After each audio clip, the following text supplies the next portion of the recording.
नमस्कार आपण माने समस्त को पुष्पिता दास रियल स्टोरी को बहुत बहुत स्वागत। आज आसतु प्रस्तुत करवा कुंदुरी पत्रर बड़ा।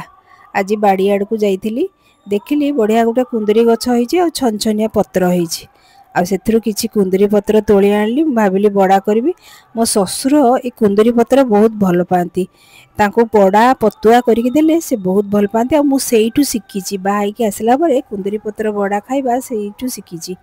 तापरे कौन कली पत्र गुड़ा को भल भाव में धोई दाई नहीं धोई दे सारा किछि गोटा पत्र रखी एमती बाछिकी आउ बाकी गुड़ा को एमती सिंपल ग्राइंडिंग कर देइथिली भल भाव में पेस्ट बने नहीं मेन करके।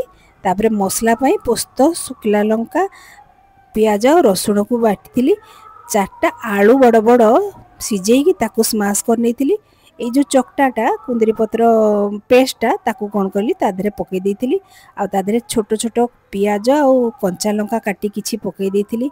ए पोस्त मसला को भी देइथिली लूण आवश्यक परिमाण देइथिली आ तादरे 2 चामच कॉर्नफ्लोर देइथिली जेमती सेडा टिके हार्ड हबो माने कोड़कोड़िया हबो।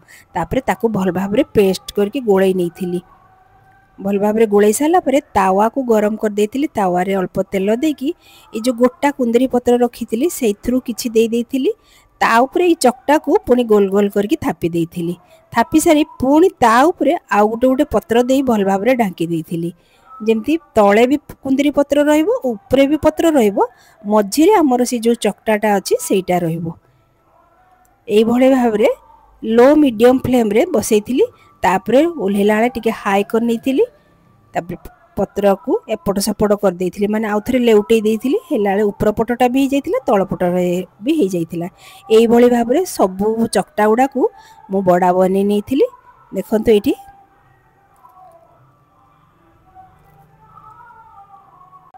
कुंदरी पत्रर भी बहुत उपकार अच्छी बोलिका मु जानिछि। कुंदरी पत्र खाइले कौन पित्त दोष कटि जाए बोली मु सुनिछि किंतु या सटीक कि नो मु जानिनी।